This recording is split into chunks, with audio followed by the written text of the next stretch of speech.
Morgan Housel's book, The Psychology of Money, is enlightening and provocative, providing a novel viewpoint on a topic that impacts everyone. This book is well worth reading whether you're having trouble managing your money or you just want to learn more about how money works. Before we take a start, make sure to subscribe to our channel for more. Behaving decently is more important than intelligence when it comes to handling money. Teaching behavior is also challenging. Let's face it, not all of us rely solely on spreadsheets to make financial decisions. Rather, we prepare them while having supper or a business meeting. These are the settings where our individual histories, our distinct worldviews, our egos and pride, marketing influences, and peculiar motivations all come together to create a narrative that resonates with us. We all take advantage of money in surprising ways, mostly because we're still getting to know this whole game. To me, anything that appears somewhat absurd may make perfect sense. But hey, nobody's going crazy. Everyone makes decisions that are shaped by their own experiences, and that, at the time, make perfect sense to them. Have you ever considered the roles that risk and luck play in our financial success? Isn't it quite the game? The truth is that evaluating someone else's or our own financial achievement is never as simple as it may seem. Because the outcome was more likely impacted by extreme luck or danger, the more extreme the outcome, the less likely you are to be able to apply its lessons to your own life. The key to overcoming failure is to set up your finances so that a poor choice here or a missed objective there won't bankrupt you and allow you to keep trying until the cards fall in your favor. Always more is there. Keeping track of funds can be challenging, particularly when the goal is always moving. Relatives shouldn't bring you down. Keep in mind that enough is not the same as too little. Remember, some things are just too valuable to take a chance on, no matter how big the payoff might be. The power of compounding is aptly illustrated by this example. The earlier you begin saving, the more time your money has to appreciate in value.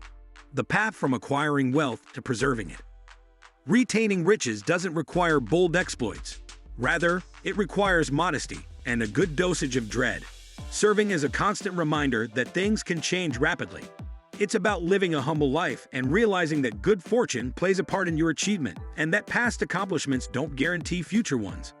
Chasing the highest returns isn't the best way to increase your money. The goal is to generate strong returns over an extended period of time, even and particularly during the most turbulent of times. Avoiding certain risks is part of being conservative. A margin of safety helps you stay in the game by increasing your chances of victory at a given risk level. The clever thing about it is that you need less of an advantage to win the race, the larger your safety net. Adopt a barbell personality in which you are optimistic about the future but alert to any obstacles that may stand in your way. Tails, you're in the lead. You know, there are a lot of amazing ways that things in business and investing operate. In finance, long tails, or the far ends of a distribution of outcomes, have a great deal of power. This is where most outcomes can be explained by a very small number of occurrences. Consider this scenario. The majority of publicly traded companies are failures, a small number succeed, and a select few become exceptional successes that generate most of the returns on the stock market. Accepting the notion that everything in business, investing, and finance is driven by tails, then makes it rather natural for a lot of things to go wrong, break, fail, and fall. Everything is a component of the game. Liberty. More consistently than any of the objective conditions of life we've examined, joy and well-being can be sparked by embracing the amazing feeling of being in control of your own life. Really, is there anything better than living a life in which you are free to choose? The amicable interpretation of the man in the car dilemma: conserve cash. Increasing your savings rate is the key to building wealth. Income and investment returns play a secondary role. And what do you know? That's something within your power. Yes, the profits on your investments can make you wealthy. However, there's always a certain amount of uncertainty involved with investing. The markets won't always cooperate, and current techniques could not last indefinitely. Isn't it somewhat of a guessing game? Here's a little secret. There may be a gap between what you have and what you desire when you learn to be content with less money. It is comparable to receiving a raise in that it is simpler and gives you greater control. Consider your money as a personal buffer. Unexpected turns in life are inevitable, but if you've been saving, you'll be able to handle anything that comes your way. You're at the mercy of whatever life throws at you if you don't have control over your time. However, if you're a little flexible, You can wait for those wonderful possibilities to present themselves. It resembles a tax break for unseen savings. You can wait for the ideal possibilities in your profession and investments if you have that freedom. You'll be more equipped to pick up new abilities as needed. You won't have to pursue rivals who possess abilities beyond your own. You'll be allowed to discover your passion and your specialty at your own speed. Reasonable advantage is reasonable. Selecting a sensible strategy is more dependable, and you can rely on it in the long run.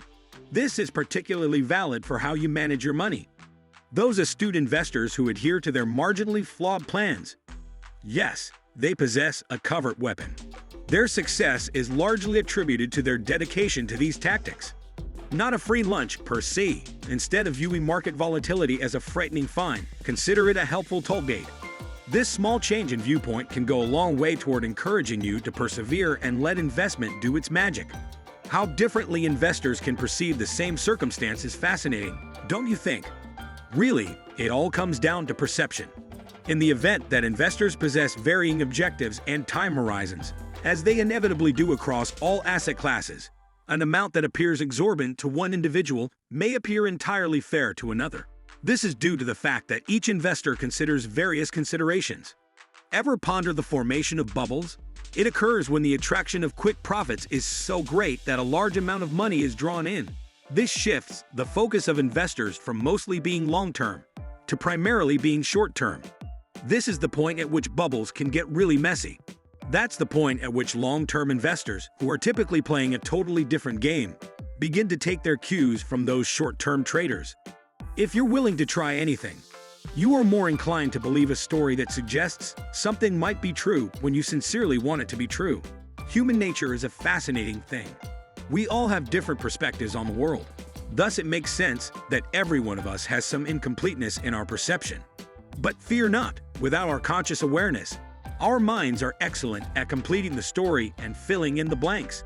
Remember this: everything is a component of the education process. To sum up, The Psychology of Money offers a comprehensive examination of the complex network of variables influencing our financial choices. The book offers a sophisticated analysis of the ideas of success and riches, covering everything from the erratic influence of risk and luck to the indisputable value of compounding and saving. It highlights the significance of behavior management for financial well-being and promotes a change in mindset from accumulating wealth to preserving it. The knowledge I've gained from this book has expanded my knowledge of money, while also offering insightful perspectives on human nature and how we view success and wealth. So what do you think about the book? Tell us in the comments below and subscribe for more amazing videos.